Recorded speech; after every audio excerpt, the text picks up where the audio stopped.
Namaste yogis, my name is Vivek Rawat and I welcome you all on the behalf of Bali Yoga School to this online yoga teacher training course.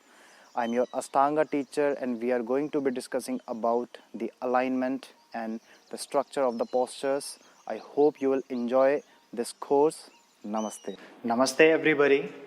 Welcome back to the Ashtanga session and let's commence this session with the chanting. So sit comfortably and take a stance of Samasthiti. Join your both palms together. Close your eyes. Inhale.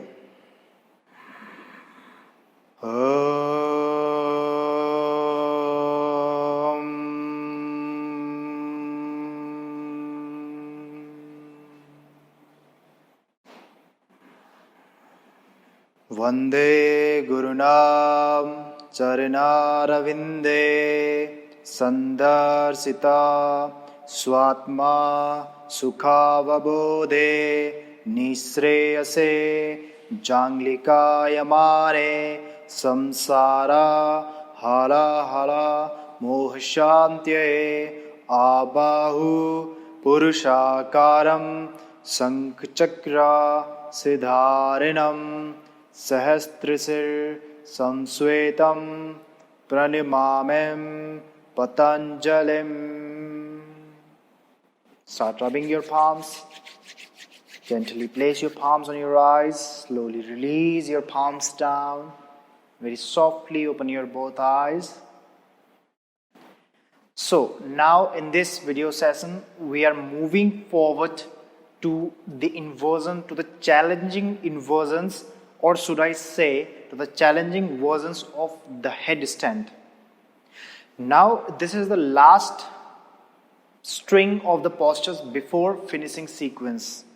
So about these inversions, about these variations of handstands, or we can say tripod headstands, we have to make sure about one thing, that if you are in any doubt, if you don't have that shoulder strength, if you lack concentration, lack focus in your practice, I do not suggest you to do these postures. Or you can do the first posture of these two, like there are two postures and there are variations of these two postures. So you can adapt the first variation of these two postures. Otherwise, if you are moving forward and if you are not, I can say, intermediate to advanced practitioners, then it is it can be quite harmful for you. It can make you seriously injured, especially your cervical area, your neck area, which is very vulnerable, which is very soft part, and which is not made to carry that much weight. Because as you can see, our head weight, it is very slight, and it has to carry just our head weight, and it is also distributed. That's why when you put your head forward or back, it has to bear a lot of weight, and it starts to feel pain. Now imagine that if you have to hold your entire body on your head and very little support of your elbows or of your palms, so you can imagine that what kind of injury that can occur in your practice. Now one thing about this headstand variation I would like to share to you. So the name of this first posture is Mukta Hasta Sirsasana. So we can call it tripod headstand as well. So there are three variations of it, A, B and C. There are the second posture, which is known as the Baddha Hasta Sirsasana. Now there are again few variations of that second one also. That second one starts from almost your Sirsasana, which you were performing in Ashtanga primary series as well. But this tripod headstand, we haven't performed it in the Ashtanga primary series. We generally perform it. It is performed in some Vinyasas style, some other Ashtanga series as well. But you have to be very, very sure that your forward bending is very deep. If you don't have a deep forward bend, see, for deep forward bend you need flexible hamstring, flexible calf. It is main role of hamstring that to be flexible to allow you to get into a good forward fold or deep forward fold, I would say. Because if you are in deep forward fold, if your forward bending is quite effective, then to lifting the leg up, it is going to be a good job for you. It is like less challenging job. But if you have to throw or swing the legs up, then there are very risk. You can do it with the support of the wall, but again, with the wall, when you come out of the wall, if you don't have that much flexibility, if you don't have a deep forward bending, then if you're swinging the leg, because of that jerk, it can always make you fall very badly, and you can hurt your neck area, which is quite sensible, which is quite sensitive, which is quite vulnerable. And if you hurt your cervical area, your spine, then there are so many dangerous effects of that. So first thing, you need a very good forward bending. Second thing, you need good strong muscles around your neck, and you need good shoulder, like strong shoulders. You need to apply the principles, the alignment, that how to use your palm or elbows or fingers, like how to take them as a support, a base, so that very less pressure would be felt around your head. Second thing, you need a good flexible hip flexors as well, because if you have open hip flexors, when you will go down, it is going to be less challenging for you to lift the legs up instead of swinging the legs up, throwing the legs up. So lifting the legs up slowly, that is a very good idea if you can perform that. Even if it takes time, just don't worry. Even if it takes time, go with that, because that would make sure that that is not going to invite any sort of injury. Like there are very less chance. That is a different thing if you get distracted, if you don't have that kind of strength, if you get distracted and you fall. Not every fall brings injury, but why to take risk to your body just for I can say our ego, or just to make a particular posture perfect. There are a lot of postures, there are a lot of meditation, pranayamas, techniques, there are like a lot of scopes in yoga. Why to just get injured to just one posture? Why to take that much risk? So that's what I'm trying to explain here. Good forward bending, flexible hip flexors, good strength of your arm, of your shoulders, focus, power of concentration. It also helps in these inversions, even in handstand also. So the first posture, now here you may have practiced it before also. This is also known as tripod headstand.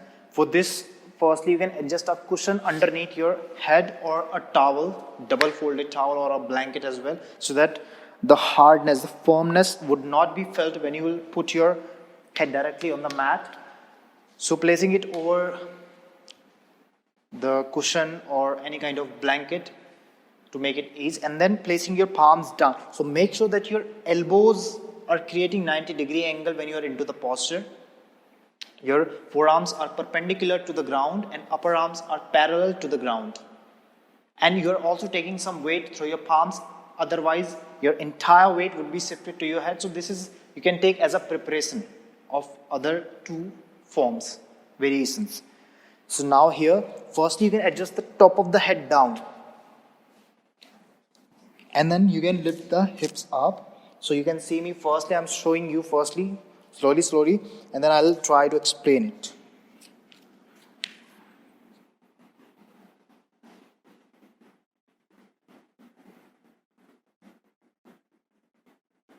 Now like this, and then you can slowly release your leg. So we hold these postures 5 breaths per posture. Now here, if you struggle it, go with the support of the wall, or you can also place a strap so that your elbows will not be flaring out. If it is going to point out, then again, more pressure on head, more weight on forward, like towards your head.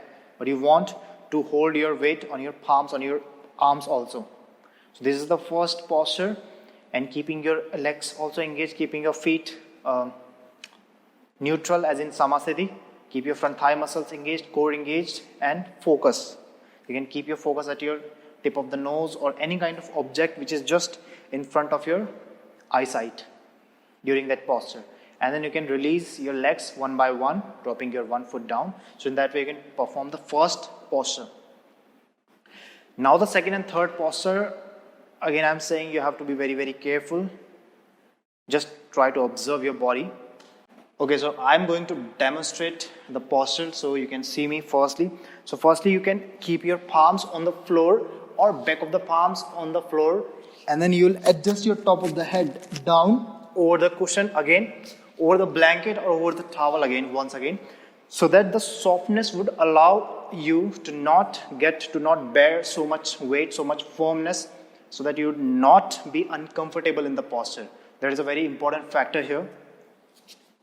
So placing the head down, adjusting both the palms down, and lifting the hips up, slowly, slowly, take your legs up.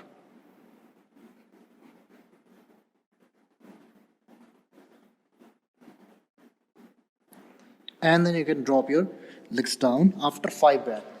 So here, it is a very important factor that, see, when you will be swinging your legs up, definitely your balance would be unstable. But what if whenever you are going to place your hips almost over your shoulders, sometimes if you don't have that much good forward fold, then it is going to be difficult.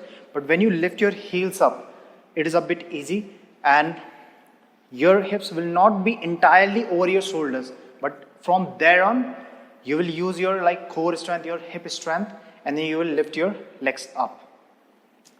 So here in this way you can perform it, the B variation of Mukta Hasta Sirsasana. Okay, now let's talk about the third variation of this Mukta Hasta Sirsasana, tripod headstand. So this third variation is again a bit challenging, because here what you need to do, you need to keep your palms, your hands sideways. So there is a more chance that you may fall forward, so be aware of that. And again, try to toss, not tossing, but just try to move your hips almost in line with your shoulders. And then from there on, try to lift your legs one by one up. So from here, adjusting the top of the head down, slowly, slowly lift the legs up.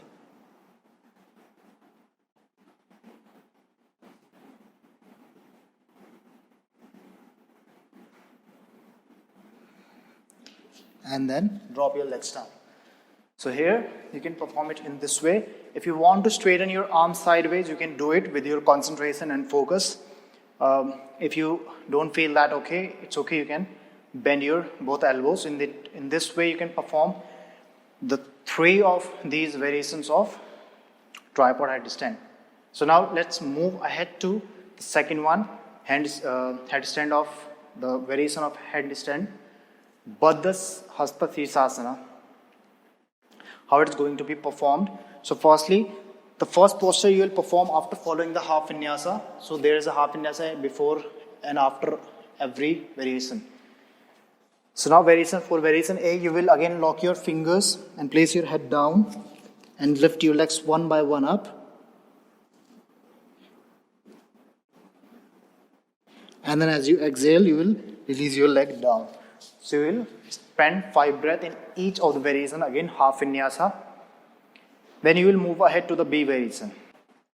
Okay, now we have Baddha Hasta Sirsasana variations. So we have got 4 variations of Baddha Hasta Sirsasana. So it is a normal kind of head stand firstly, and then we have got total 4 variations in this particular postures. So how to perform these 4 postures, and you can also partnering in these variations, or even in the previous one, tripod headstand, you can do partnering in that. How to adjust the partner, we are going to have a look over these things. So one by one we are going to our practitioner is going to demonstrate how to perform the posture, how to get into the posture, and how what should be done after the posture, after holding it for 5 breaths. So we are not going to hold the 5 breath here, we are just going to hold it for 1 or 2 breaths so that you can have that idea, and then we are going to just go with the flow. So the first variation, as you can see here, so in the first variation, just the simple headstand, so just placing your forearms down and crossing your fingers, adjusting your top of the head down and lifting the hips up entirely over the shoulder, and then one by one lifting the both legs up. Now from here you can adjust the forearm here and then ask your partner to keep on pressing the forearm so that he can activate his leg muscles here. And after spending the 5 breaths, softly your partner will drop the leg down, and then one is going to follow the half vinyasa. So chaturanga, upward dog and downward dog after this. Now the second variation is you're going to cross your forearms in front of your forehead. So you're going to place your forehead down and slowly you're going to lift the legs up and lifting the legs up. And again you can adjust the forearm here so that your partner is aware of engaging the inner thigh muscles. That is very important here. Again, after spending 5 breaths here, slowly one by one or both legs down, you can drop it down and then following the half vinyasa once again. Then after half vinyasa, the third variation where you are going to place your forearms down, and between that you are going to place your the top of the head, and then slowly one by one going to lift the legs up. So make sure that you're partnering it so that your partner is not going to bear so much weight on the head. So after following the 5 breaths, once again, dropping the legs down very softly, following the half vinyasa so that the spine can be aligned once again. And the fourth and last variation here, this time you have to place your elbows down. Be very careful in this one. And place your palms over the shoulders or over the neck, behind the neck, and then in that way you can just lift the legs up, pointing the toes up if you are not feeling balance, otherwise keeping the feet neutral. Now from here, as you exhale after spending 5 breaths here, very slowly and softly dropping the legs down, again following the half vinyasa. So in this way, you can complete the string of all these 4 variations of this headstand. But remember, I again keep on suggesting you that if you're not comfortable with the first and second variation, try not to move ahead to the third or fourth one. You have to be very comfortable and focused on the first and the second variation, and only you can move ahead to the third and fourth. As you can clearly see that the third and fourth can be very dangerous, risky if you're not prepared enough. So now that's about it, about all these variations. You can clearly see that the third and fourth variation, how dangerous and how risky it can be if you are not prepared for that. And you can do it with the help of the partner, it is going to be less challenging, or with the help of the wall, but be aware and observe that where your body is and where your practice has reached. If you have any kind of neck issues, try not to perform it. If you have any kind of lower back issues, then if you have like any kind of weak core muscles and you have lower back issues, then lifting the legs up with your core strength would be a tricky idea, because you are going to put so much weight on your lower back. So be aware about that. Just stick with the first or second variation of tripod and this headstand variation, and slowly when you feel balanced, when your forward fold gets deep, then you can try the third and fourth one with the partner, with the help of the partner, under the guidance of someone, even that guy is normal, so that you can just get mastery over it. So if we would have spent so much time here, like 20 to 25 breaths, then we would have rested in child pose. But since we have only spent 5 breaths here, so it is okay to follow the half vinyasa between these. So these postures make you to finish the sequence before the finishing sequence, and we get into finishing sequence just after the last variation of this Baddha Hasta Sirsasana. So that's about it. Again, once again, just Close this session with the chanting of Om and the closing mantra. Stand straight, upright, keeping your every body part relaxed. Join your palms together.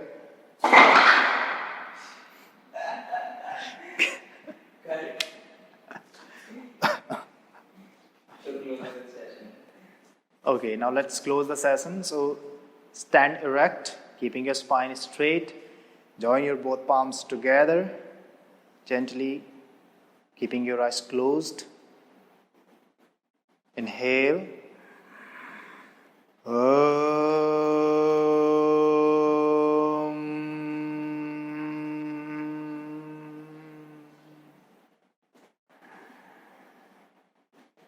Swaste prajabhya paripalayantam nyayena margena mahim mahimsa go brahmanebhya shubhamastu nityam loka samasta sukhino bhavantu. Again, starting rubbing your palms. Place your palms gently over your eyes and face muscles. Slowly release your arms down. Gently open your eyes. Now meet you in the next session in the land. Enjoy. Namaste.